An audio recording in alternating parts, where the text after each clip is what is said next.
Selamat pagi, Shalom Bapak Ibu Saudara yang terkasih di dalam Tuhan Yesus Kristus. Selamat datang kembali di ibadah NLICC. Tidak terasa sudah hampir 1 bulan kita beribadah secara online. Saya berharap Bapak Ibu Saudara semua dalam keadaan baik-baik, dalam keadaan sehat, dan dalam perlindungan Tuhan. Dimanapun kita berada saat ini, kita dapat sama-sama beribadah.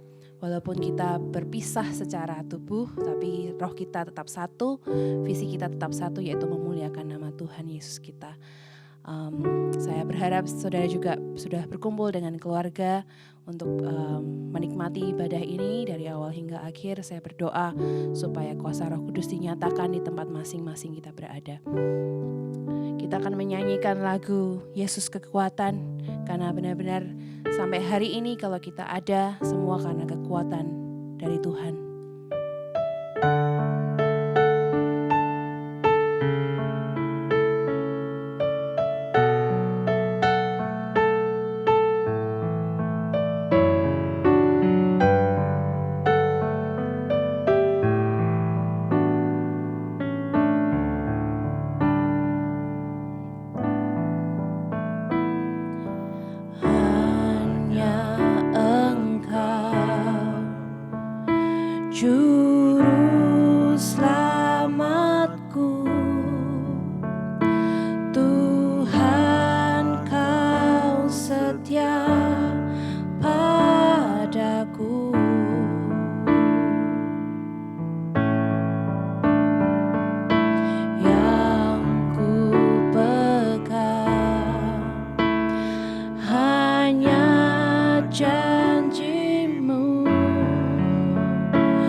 Yesus kekuatan.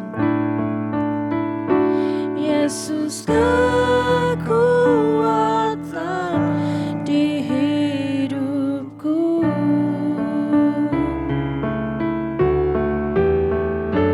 Yesus kekuatan di hidupku. Sungguh Engkau Allah yang tidak pernah meninggalkan kami. Dan kami bersyukur Tuhan, kami memiliki Allah yang seperti Engkau. Terima kasih buat pengorbanan Yesus di atas kayu salib, dan menjadi juru selamat kami, menjadi sumber keselamatan dan pertolongan kami. Terima kasih buat penyertaan Roh Kudus yang memenuhi hidup kami sampai saat ini. Terima kasih Engkau Allah yang setia, dan kami mau terus memuji dan menyembah Engkau Tuhan. Kami berdoa kiranya Engkau memberkati ibadah kami dari awal hingga akhir. Dimanapun kami berada saat ini Tuhan, kami minta agar Roh Kudus-Mu hadir Tuhan. Hadirat-Mu memenuhi di tempat kami berkumpul bersama dengan keluarga kami, maupun kami yang sendiri Tuhan. Engkau yang menjadi teman kami, Engkau yang menjadi sahabat kami. Bapa, kami minta Tuhan supaya terang Roh Kudus-Mu menyertai kami, memberi kami pengertian yang baru akan firman-Mu yang akan disampaikan pada pagi hari ini. Kami berdoa dari awal hingga akhirnya hanya nama-Mu yang ditinggikan. Di dalam nama Yesus kami berdoa dan mengucap syukur. Setiap kita yang percaya berkata, amin. Kita akan membaca firman Tuhan yang akan disampaikan pagi hari ini, diambil dari kitab Yosua pasal yang ke-6 ayat 1 sampai 11. Saya akan bacakan Yosua 6 ayat 1 sampai 11. Jatuhnya Yeriko. Dalam pada itu, Yeriko telah menutup pintu gerbangnya. Telah tertutup kota itu karena orang Israel. Tidak ada orang keluar atau masuk. Berfirmanlah Tuhan kepada Yosua, ketahuilah, aku serahkan ke tanganmu Yeriko ini beserta rajanya dan pahlawan-pahlawannya yang gagah perkasa. Haruslah kamu mengelilingi kota itu, yakni semua prajurit yang harus mengedari kota itu sekali saja. Demikianlah harus engkau perbuat 6 hari lamanya. Dan 7 orang imam harus membawa 7 sangkakala tanduk domba di depan tabut.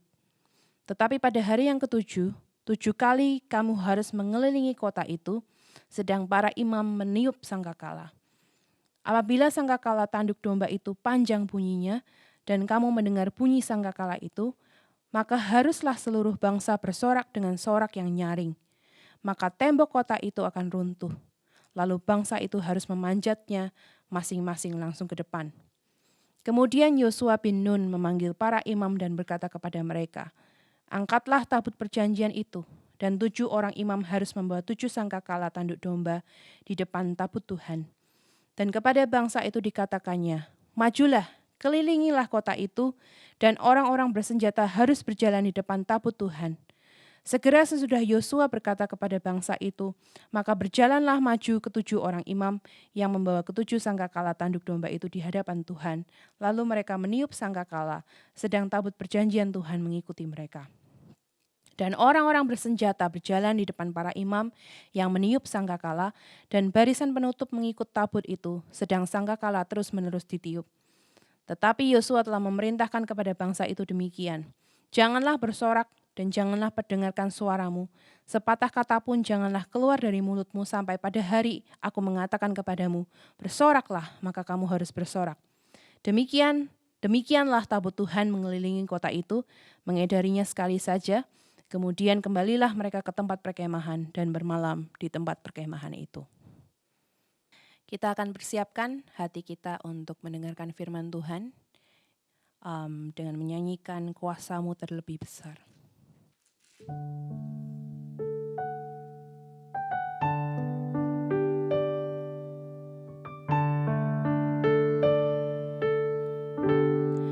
Kuasa-Mu terlebih besar,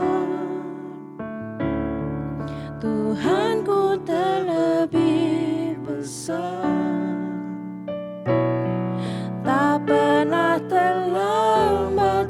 janji-Mu ya Tuhan menolong hidupku. Kuasa-Mu terlebih besar, Tuhanku terlebih besar. Tak pernah terlambat janji-Mu ya Tuhan, pulihkan hidupku. Hanya Kau Tuhan, hanya Kau Tuhan penolongku.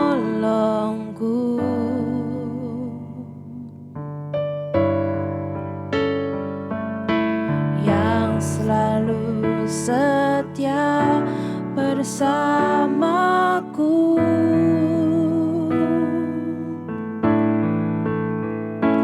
Kasih-Mu yang sanggup mengubah kehidupanku. Sungguh ku berserah, sungguh ku percaya, kuasa-Mu terlebih besar, Tuhanku terlebih besar.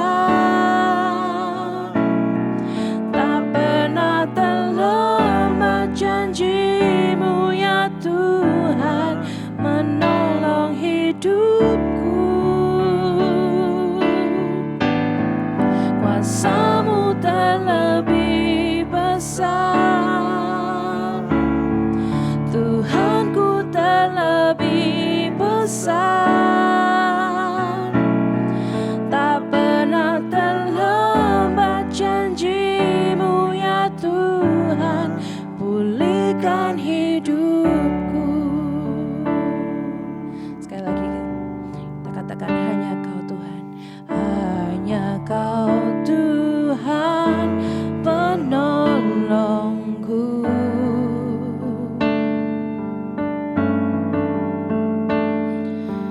Yang selalu setia bersamaku.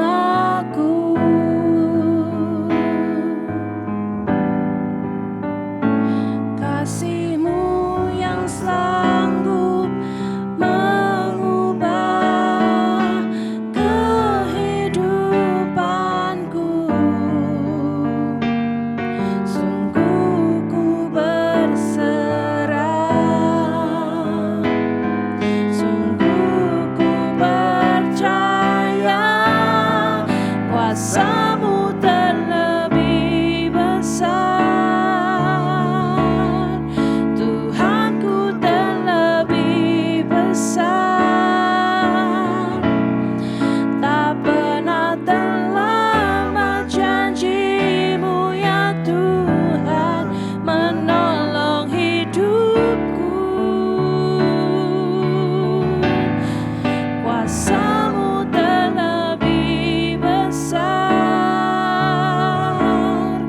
Tuhanku terlebih besar. Tak pernah terlambat janji-Mu ya Tuhan, pulihkan hidupku. Tak pernah terlambat, tak pernah terlambat janji-Mu ya Tuhan, pulihkan hidupku.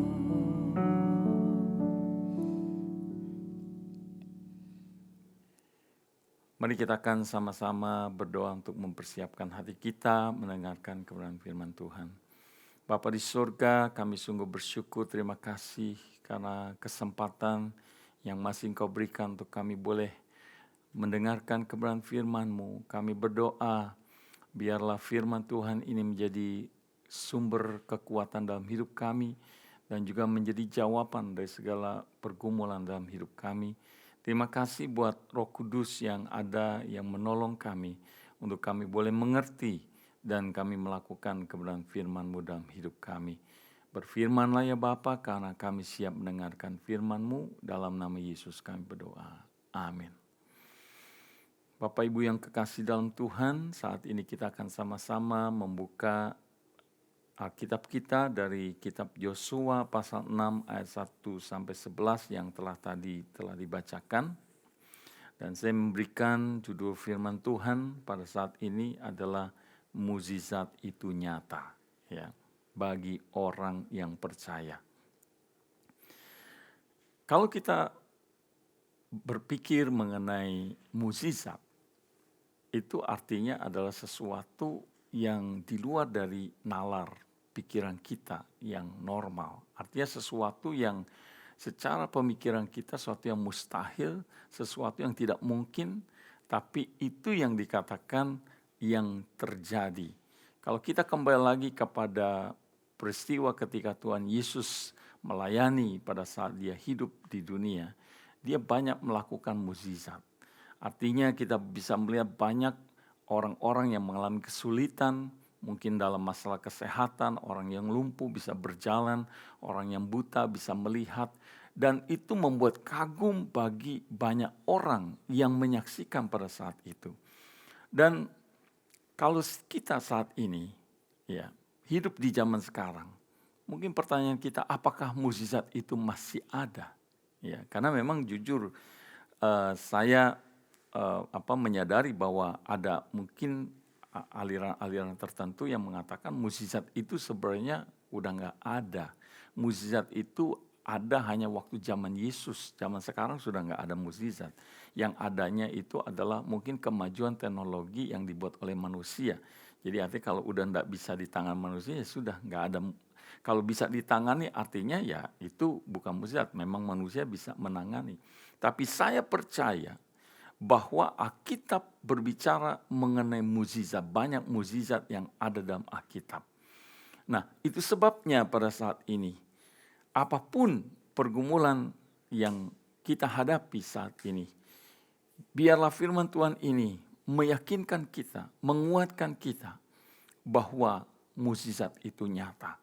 Nah, ada dua syarat untuk kita bisa mengalami mukjizat itu nyata bagi kita sebagai orang percaya. Syarat yang pertama adalah yang kita akan belajar dari kehidupan Yosua adalah yang pertama, kita harus punya keyakinan yang kuat. Kita harus punya percaya terhadap janji-janji Allah. Seperti yang kalau kita lihat dalam ayat 2, berfirmanlah Tuhan kepada Yosua, ketahuilah dikatakan, aku serahkan ke tanganmu Yeriko, ini beserta rajanya dan pahlawan-pahlawannya yang gagah perkasa. Nah, Bapak Ibu yang kekasih dalam Tuhan, kalau Bapak Ibu menjadi Yosua, ketika Tuhan berkata, aku akan serahkan ke tanganmu Yeriko itu beserta rajanya dan pahlawan-pahlawan yang gagah perkasa. Kira-kira gimana respon kita? Apa yang menjadi reaksi ketika Tuhan berkata seperti itu? Mungkin kita berkata, ya Tuhan senang juga kalau Tuhan itu memberikan kemenangan. Tapi, kan biasanya ada kata tapi. Tapi Tuhan sudah bilang di sini, aku serahkan ke tanganmu Yeriko bersama dengan rajanya. Bahkan bukan cuma raja aja, tapi pahlawan-pahlawannya yang gagah perkasa. Mungkin kita bisa berkata kepada Tuhan, kenapa sih pakai ditambah-tambahin pahlawan-pahlawan lagi? Apalagi gagah perkasa. Bukankah itu jadi ciut nih kita nih? Coba kalau Tuhan bilang, ya aku serahkan Yeriko itu dengan rajanya dan juga pengikut-pengikutnya yang enggak gagah. Ya, yang artinya yang enggak gagah ya enggak keren begitu loh. Yang istilahnya tentara-tentaranya itu yang kerempeng-kerempeng misalnya, kurus kering. Kenapa Tuhan berkata bahwa dia katakan Aku akan memberikan raja dan pahlawan-pahlawan yang gagah perkasa. Ini artinya adalah memang apa yang dikatakan dijanjikan oleh Tuhan itu sesuatu yang maksudnya yang nggak masuk akal secara pikiran. Sesuatu yang sangat-sangat sulit. Bagaimana untuk maksudnya jangankan mengalahkan raja dan juga pahlawan-pahlawan yang gagah perkasa. Nembus masuk ke pintu gerbang dari kota Yeriko itu aja udah susah. Apalagi dikatakan ada tembok Yeriko. Ya. Wah, ini sesuatu yang tidak mudah. Sesuatu yang sulit. Tapi ini yang dikatakan, itu sebabnya syarat yang pertama kalau mukjizat itu mau nyata terjadi dalam hidup kita sebagai orang percaya, kita mau belajar. Bahwa Yosua, ya, dia meyakini, dia percaya apa yang dikatakan oleh Allah itu adalah benar. Adalah maksudnya akan terjadi. Nah, unsur yang pertama yang sangat penting sekali lagi adalah percaya. Meskipun belum melihat dengan mata, belum menerima penggenapan janji itu. Itu baru diucapkan, dikatakan oleh Tuhan, berfirmanlah Tuhan.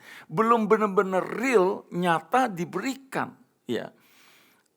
Ketika Allah mengucapkan janjinya kepada Yosua, pada saat itu janji itu belum terjadi.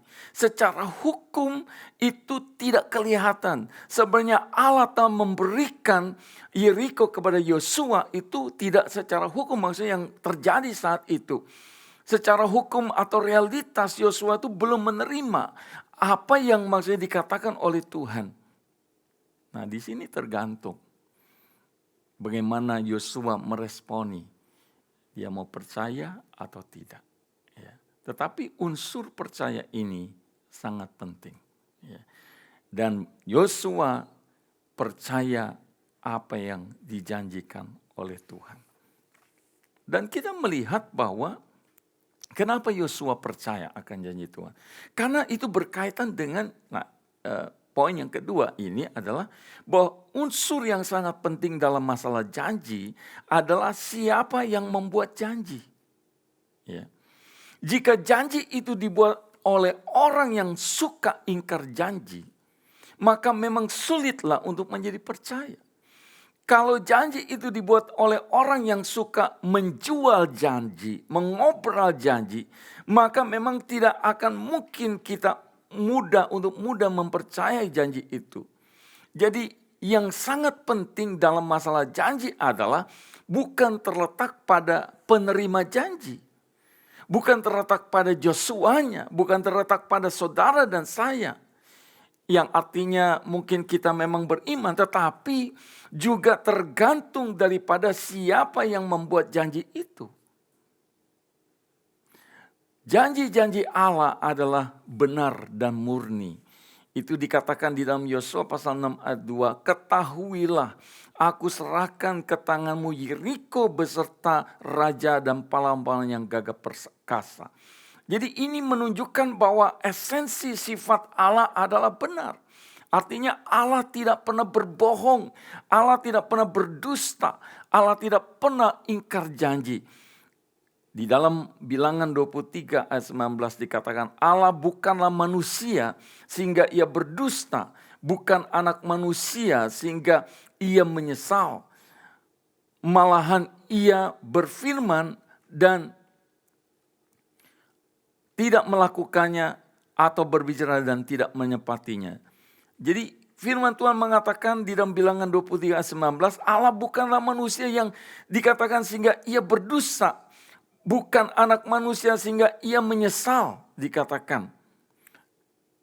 Tidak mungkin kalau dia tidak berfirman lalu tidak melakukannya. Dia berbicara dan tidak menepatinya, enggak mungkin. Kenapa? Karena Allah itu sudah terbukti. Ketika dia berkata, dia bersabda, ketika dia berjanji, maka apa yang dikatakan Allah itu akan terjadi. Apapun keadaannya, apa yang dikatakan Allah, dijanjikan Allah itu adalah akan terjadi. Mazmur 12 ayat 7 dan 8 mengatakan janji Tuhan ada janji yang murni bagaikan perak yang teruji. 7 kali dimurnikan dalam dapur peleburan di tanah. Engkau Tuhan yang akan menepatinya.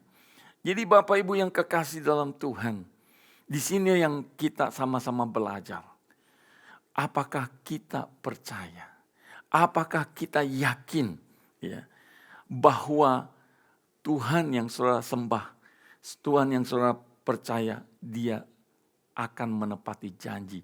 Dia sanggup menolong kita atau tidak. Mungkin secara contoh yang simple, yang sederhana. Seorang anak tidak akan pernah meragukan kepada bapak atau ibunya. Apakah dia bisa makan atau tidak. Dia tidak akan pernah bertanya. Ya. Artinya dia percaya bahwa bapak ibunya pasti akan memberikan yang terbaik. Pasti akan menyediakan makanan buat dia. Meskipun mungkin ada kesulitan yang dialami oleh orang tuanya. Nah, secara manusia aja ada satu kepercayaan yang penuh dari anak ini kepada orang tuanya. Apalagi Bapa di surga, masa kita meragukan Dia. Nah, Bapak Ibu yang kekasih dalam Tuhan, yang kedua yang kita akan sama-sama belajar, mukjizat itu nyata bagi kita orang percaya. Syarat yang pertama itu adalah kita mesti punya keyakinan yang kuat akan janji-janji Allah. Nah, yang kedua adalah bahwa syarat yang kedua untuk kita bisa mengalami mukjizat itu nyata dalam hidup kita, kita harus mau ikut apa yang menjadi cara Tuhan di dalam menolong kita. Ya, cara Tuhan di dalam mengatasi masalah problem yang kita hadapi. Coba kita akan sama-sama lihat apa yang terjadi dengan apa yang dikatakan oleh Tuhan. Jadi dia sudah memberikan satu janjinya. Dia mengatakan, aku akan menyerahkan. Ya, dikatakan raja dan pahlawan-pahlawan yang gagah perkasa di dalam kota Yeriko itu. Dan dikatakan Tuhan memberikan caranya. Tuhan maksudnya memberikan strateginya. Dan tentu ketika kita baca daripada ayat-ayat ini kalau secara pikiran daripada orang yang punya pengalaman dalam pengalaman perang, ini nggak masuk akal caranya. Bagaimana orang mau perang, mau menyerang yang namanya kota Yeriko yang ada tembok-temboknya yang tinggi besar, lalu kemudian ada pintu gerbangnya yang tentu kokoh dan juga dijaga oleh tentara-tentaranya. Sekarang cara yang Tuhan katakan itu apa? Cara yang Tuhan katakan itu sesuatu yang sebenarnya kalau secara pikiran gak bersangkut paut dengan perang. Kenapa? Karena yang dikatakan oleh Tuhan kepada Yosua adalah dikatakan kamu harus maksudnya mengelilingi kota itu sehari 1 kali. Dengan tabut yang harus dibawa, dengan ada imam-imam yang berjalan ya depan tabut, dan tidak boleh ada orang yang bersorak-sok, maksudnya mengeluarkan suara. Harus berdiam. Dan itu harus dilakukan kira-kira 6 hari. Lalu kemudian pada hari ke-7, kamu harus kelilingi 7 kali. Lalu harus dengan sorak-sorai, dengan bunyi sangkakala, dan harus dengan sorak-sorai. Nah, kalau saudara dan saya berpikir, mungkin paling tidak kita mengetahui secara umum bagaimana orang ada dalam peperangan. Ini nggak ada bicara masalah senjata yang dipakai. Nggak ada bicara masalah strategi bagaimana untuk maksudnya bisa naik ke atas tembok. Ini cuman berbicara mengenai orang harus keliling daripada tembok itu. Nah, saudara Bapak Ibu yang kasih Tuhan, ini sesuatu yang sulit maksudnya. Kalau kita secara pikir, secara manusia, aneh ya Tuhan. Orang perang kok malah disuruh keliling yang gak jelas. Ya. Tetapi disinilah, kalau kita percaya, gak usah tanggung-tanggung. Kalau Yosua sudah percaya, syarat yang pertama yang dia punya bahwa dia percayakan janji yang Allah berikan itu benar, maka dia mau ikut dengan cara daripada Tuhan. Enggak ada ditulis dalam ayat 6 sampai 10 yang namanya yang namanya Yosua ini berargumentasi, maksudnya menentang dan berkata, oh Tuhan nggak masuk akal, pakai cara saya saja. Enggak. Yang dicatat adalah kalau Bapak Ibu lihat dalam ayat 6, dia melakukan persis seperti apa yang Tuhan katakan kepada dia. Dia melakukan apa yang Tuhan perintahkan kepada dia, maksudnya secara detail. Mulai dia mengarahkan kepada bangsa Israel bahwa mereka harus mengelilingi 1 kali dalam 1 hari. Dan tidak boleh ada yang bersuara. Di sini kita melihat bahwa Yosua mau ikut apa yang menjadi cara Tuhan. Kenapa? Karena rancangan Tuhan pasti adalah rancangan yang di luar dari pemikiran kita. Tetapi rancangan yang pasti terbaik buat orang yang percaya. Seperti yang dikatakan di dalam Yeremia pasal 29 ayat 11. Sebab aku ini mengetahui rancangan-rancangan apa yang ada padaku mengenai kamu. Demikianlah firman Tuhan, yaitu rancangan damai sejahtera dan bukan rancangan kecelakaan untuk memberikan kepadamu hari depan yang penuh harapan. Karena meskipun seolah-olah cara Tuhan itu kelihatannya gak benar menurut pikiran kita. Meskipun kadang rancangan atau cara Tuhan itu maksudnya gak bisa kita terima dengan akal pikiran kita. Gak bisa kita mengerti, gak bisa masuk di dalam maksudnya konsep kita. Tetapi yang jelas adalah kita harus mengakui bahwa Tuhan punya banyak cara untuk menolong saudara dan saya. Memang seringkali yang tergoda dalam kehidupan kita ketika kita punya problem masalah adalah kita mau pakai cara kita sendiri. Kita mau maksudnya melakukan apa yang menurut kita itu yang masuk akal. Itu sebabnya tidak jarang kita diperhadapkan kepada sesuatu yang buntu. Sesuatu yang sudah tidak ada jalan. Sesuatu yang mentok. Ya. Tetapi di saat itulah kita nggak berdaya. Dan di saat kita tidak berdaya, kita cuma mau ikut apa yang menjadi cara Tuhan di dalam kehidupan kita. Kalau Bapak Ibu saat ini pasti kita semua juga ikut merasakan ya, apa yang menjadi pergumulan orang-orang di dunia. Kadang kita melihat juga kengerian yang artinya dengan adanya masalah virus ini. Tetapi di lain sisi, kalau kita mau lihat, kita melihat ada cara-cara yang secara pikiran manusia itu tadinya nggak mungkin. Tapi dengan diizinkannya terjadi peristiwa ini, apa yang kita pikir nggak mungkin itu menjadi mungkin. Misalnya contohnya, orang kalau bicara masalah polusi dari kendaraan bermotor, semua pabrik dan segala macam. Saudara tahu bahwa salah satu akibat dari kehadiran virus COVID ini, secara global ternyata membuat dunia ini bumi ini menjadi lebih sehat. Enggak banyak polusi. Kalau secara manusia gimana mungkin? Tapi itu terjadi. Ya. Nah ini maksudnya kalau kita lihat dari sisi. Ya. Yang kita pikir secara manusia enggak mungkin. Tapi dengan peristiwa yang terjadi ini kita bisa melihat sesuatu yang tidak mungkin itu bisa terjadi. Belum lagi, ini lagi pikiran saya gitu ya. Masalah harga bensin misalnya. Wah itu udah $1.50 ya, $1.70.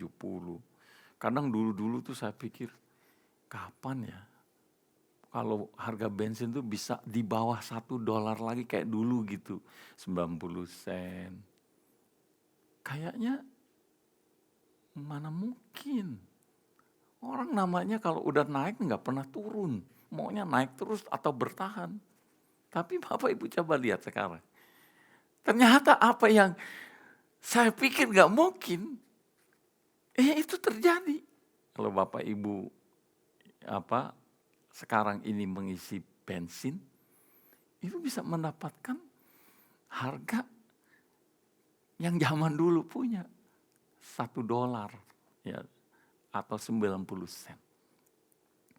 Nah maksud saya, itu aja maksudnya hal yang sederhana.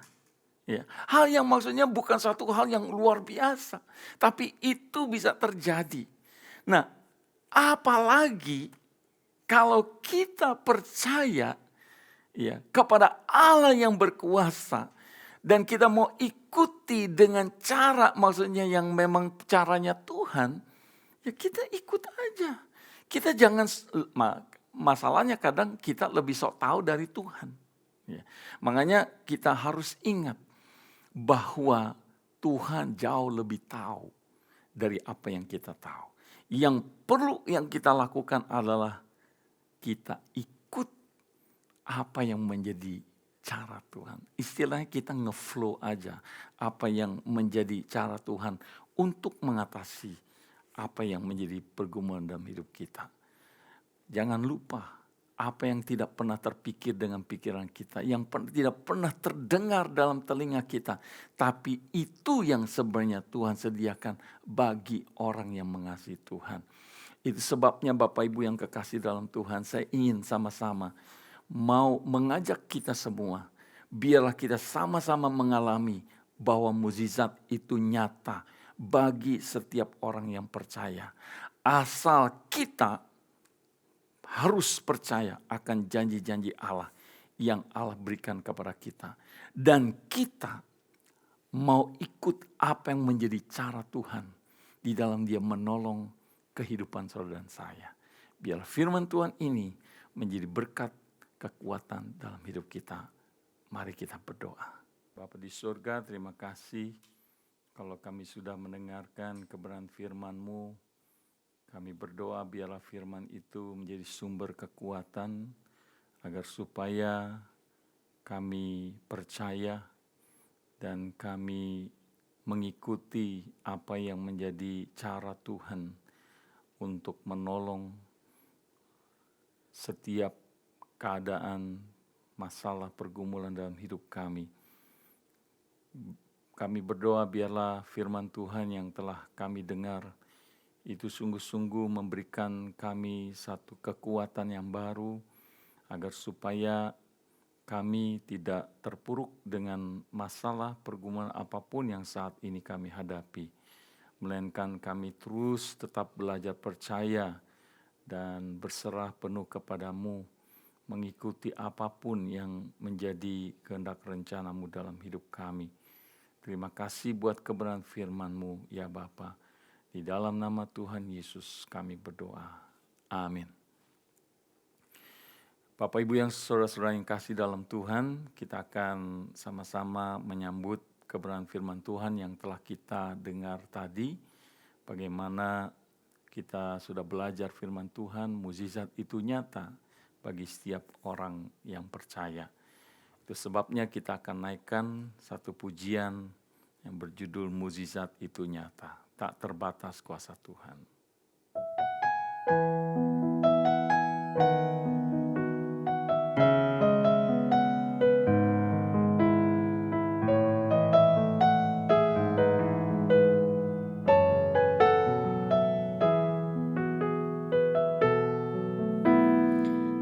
Terbatas kuasa-Mu Tuhan,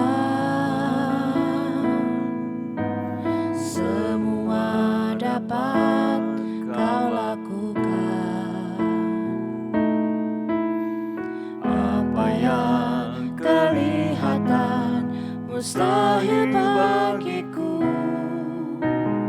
itu sangat mungkin bagimu. Tak terbatas kuasa-Mu, Tuhan. Semua dapat Kau lakukan. Apa yang kelihatan mustahil bagiku, itu sangat mungkin bagimu. Di saat ku tak berdaya, kuasa-Mu yang sempurna. Ketika ku percaya, mujizat itu nyata, bukan karena kekuatan, namun Roh-Mu ya Tuhan. Ketika ku berdoa, mujizat itu nyata. Tak terbatas kuasa-Mu, Tuhan. Tak terbatas kuasa-Mu, Tuhan. Semua dapat Kau lakukan. Apa yang kelihatan mustahil bagiku, itu sangat mungkin bagimu. Di saat ku tak berdaya, kuasa-Mu yang sempurna. Ketika ku percaya, mujizat itu nyata, bukan karena kekuatan, namun Roh-Mu ya Tuhan. Ketika ku berdoa, mujizat itu sekali lagi kita katakan, di saat ku tak berdaya, di saat ku tak berdaya, kuasa-Mu yang sempurna. Ketika ku percaya, mujizat itu nyata, bukan karena kekuatan, namun Roh-Mu ya Tuhan. Ketika ku berdoa, mujizat itu nyata. Ketika ku berdoa, ketika ku percaya, ketika ku berdoa, mujizat itu nyata. Sungguh benar kita percaya sebagai anak-anak Tuhan, mujizat itu nyata dalam kehidupan kita. Saat ini kita akan sama-sama mendengarkan ada beberapa pengumuman yang perlu kita perhatikan. Yang pertama adalah saya atas nama pribadi sebagai gembala sidang dan juga atas nama seluruh pengurus dari NLCC ingin mengucapkan banyak terima kasih khususnya untuk tim yang melakukan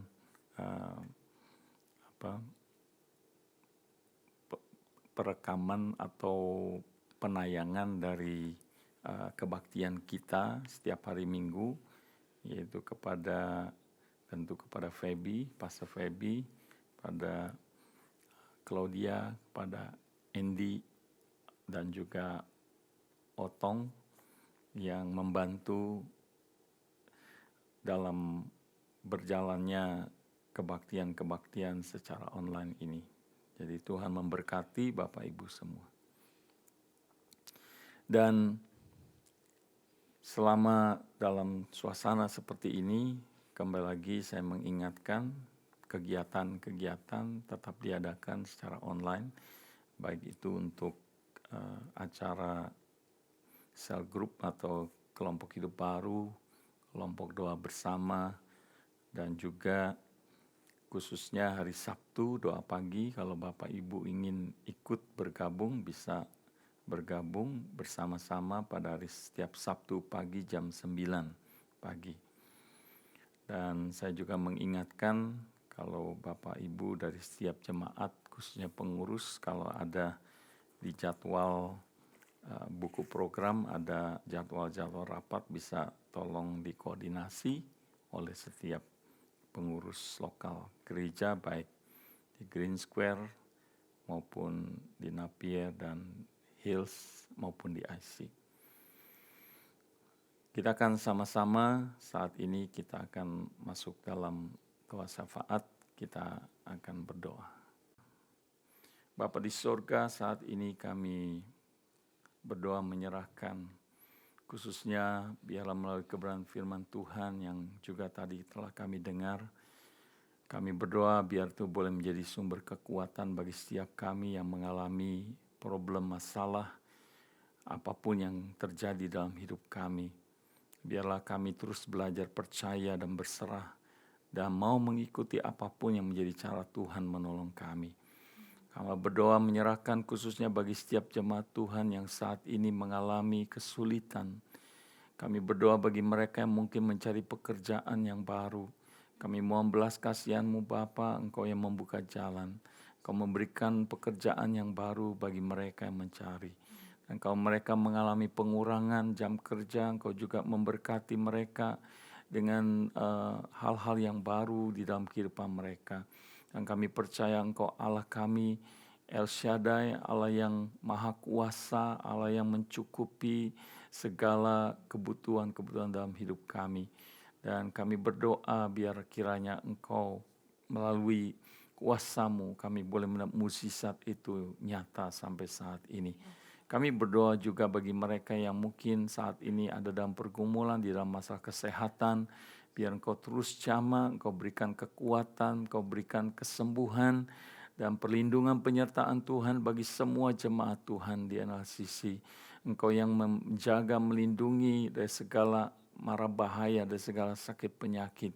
Dan bagi mereka yang mungkin mengalami kelemahan tubuh, kami berdoa Engkau yang juga membentengi dengan kuasa-Mu. Dan bagi orang tua kami yang lanjut usia, biar tangan kasih Tuhan juga yang menjaga, melindungi mereka dimanapun mereka berada, baik yang ada di rumah, di nursing home, maupun yang ada di Indonesia, biar tangan kasih Tuhan saya yang menjaga, melindungi mereka.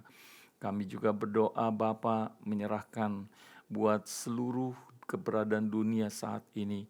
Kami mohon berkat anugerah-Mu bagi semua para pemerintahan yang ada di negara-negara yang khususnya mengalami bencana dari COVID-19 ini. Kami mohon belas kasihan-Mu Bapa. Kami mohon kiranya Engkau buka jalan, Engkau memberikan vaksin yang bisa ditemukan untuk mencegah orang terkena penyakit daripada flu COVID-19 ini, dan juga untuk obat-obatan supaya bisa menyembuhkan, tidak membawa kematian bagi mereka yang mengalami. Kami berdoa Bapa, biar Engkau juga yang bekerja melalui keadaan situasi ini, biarlah banyak orang yang boleh kembali kepada Tuhan. Mereka menyadari bahwa mereka tidak bisa hidup sendiri. Mereka harus bergantung sama Tuhan. Mereka harus percaya kepada Tuhan. Dan itu sebabnya kami berdoa bagi seluruh yang ada di negara-negara dimanapun di dunia ini. Dan juga bagi seluruh gereja-gereja Tuhan. Biarlah saat-saat ini juga Engkau nyatakan kuasa-Mu. Sehingga melalui gereja-gereja ini, gereja-gereja Tuhan biar boleh memancarkan akan sinar kemuliaan Tuhan di tengah-tengah saat yang sulit ini. Bapa di surga, pada saat ini kami berdoa juga untuk pemerintah Australia secara khusus. Kami bersyukur untuk penurunan daripada jumlah yang terpapar dengan virus ini. Kami bersyukur buat perlindungan penyertaan Tuhan. Dan kami berdoa biarlah Engkau pulihkan keadaan negara Australia secara khusus. Kami berdoa biar Engkau yang memberikan hikmat kepada Perdana Menteri Scott Morrison dan semua kabinetnya supaya menghasilkan akan peraturan-peraturan yang baik bagi seluruh dari rakyat Australia. Kami berdoa Bapa juga menyerahkan bagi semua para perawat, dokter yang ada di depan, yang merawat mereka yang terpapar dengan virus ini. Engkau jaga, lindungi, Engkau bentengi dengan kuasa-Mu sehingga mereka tidak tertular. Kami juga berdoa secara khusus buat negara Indonesia, biar belas kasihan-Mu juga yang tercurah bagi negara dan bangsa Indonesia. Engkau yang pulihkan, Engkau yang akan mengadakan lawatan yang luar biasa di sana. Kami mohon belas kasihan-Mu Bapa bagi seluruh bangsa rakyat Indonesia, juga bagi Presiden Jokowi dan semua wakil presiden dan juga semua kabinetnya. Engkau berkati, Engkau yang memberi hikmat kepada mereka untuk bisa mengatasi masalah-masalah yang saat ini terjadi. Bapa di surga, kami serahkan seluruh kehidupan kami dalam segala aktivitas kami pada minggu depan, biar tangan kasih Tuhan yang terus menyertai, memberkati, melindungi kami, sehingga pada minggu depan kami boleh kembali untuk beribadah secara online. Terpuji nama-Mu Bapa, di dalam nama Tuhan Yesus kami bersyukur dan berdoa. Amin. Bapak Ibu yang kekasih dalam Tuhan, kita akan sama-sama menaikkan pujian yang terakhir sebelum kita menutup ibadah kita. Kita akan naikkan pujian ini dengan hati kita yang sungguh-sungguh tertuju kepada Tuhan. Mari kita akan sama-sama siapkan hati kita, dan setelah itu juga kita akan menerima berkat dari Tuhan.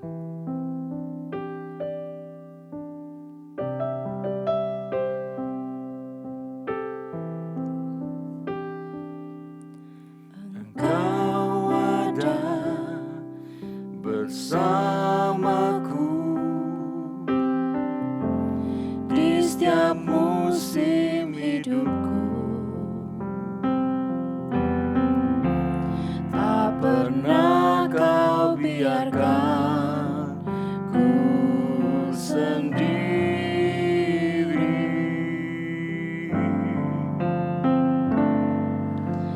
Kekuatan di jiwaku adalah bersama-Mu.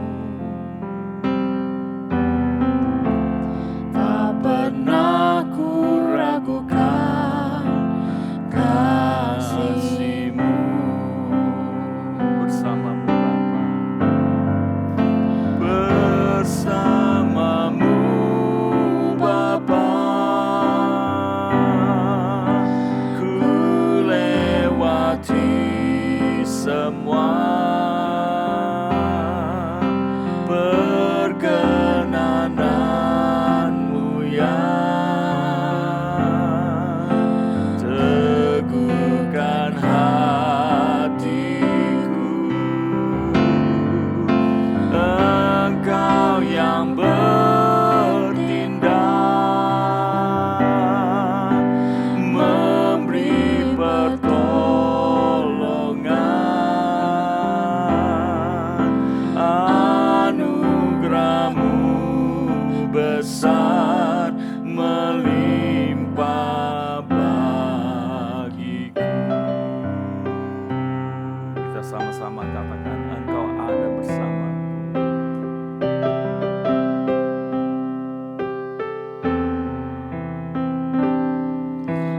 Engkau ada bersamaku di setiap musim hidupku. Tak pernah ku ragukan ku sendiri. Kekuatan di jiwaku, kekuatan di jiwaku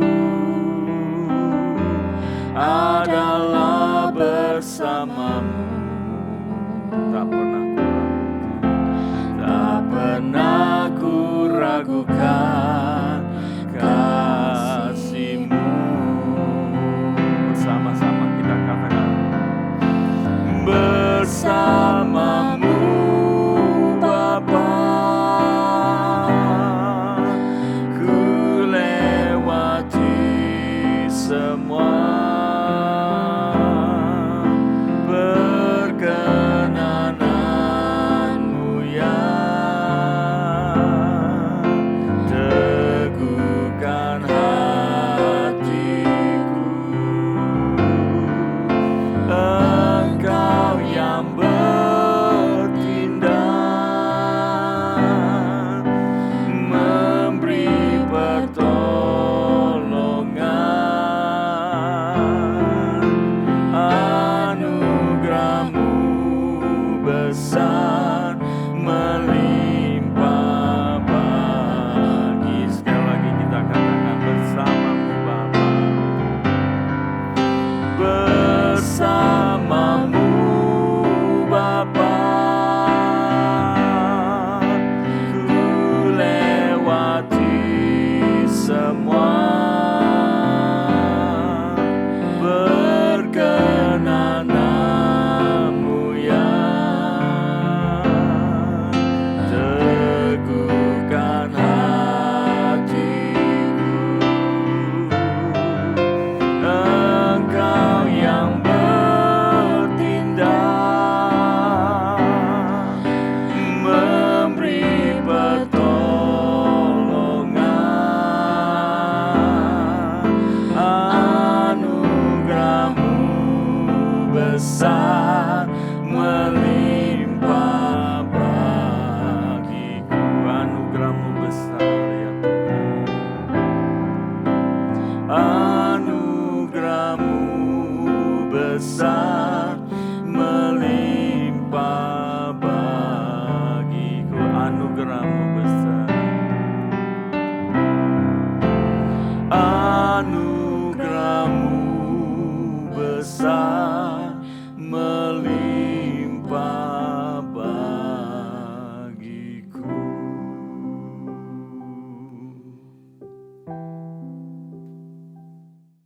Mari kita akan sama-sama mengarahkan hati dan pikiran kita di hadapan Allah yang hadir di tengah kita. Jemaat yang kekasih Tuhan, terimalah berkat, anugerah, damai sejahtera dari Allah Bapa, kasih sayang, sukacita dari Tuhan Yesus Kristus, penyertaan dan penguatan daripada Roh Kudus senantiasa menyertai kita dari saat ini sampai Tuhan Yesus datang yang kedua kali. Amin.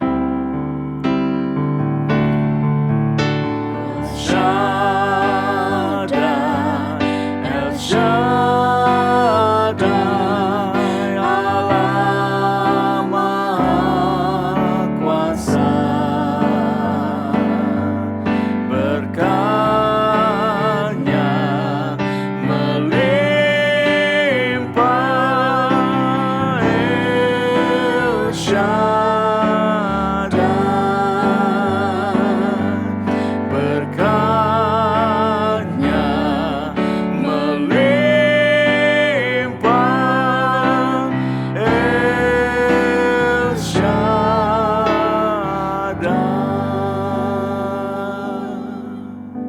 Amin. Selamat hari Minggu. Tuhan Yesus memberkati kita.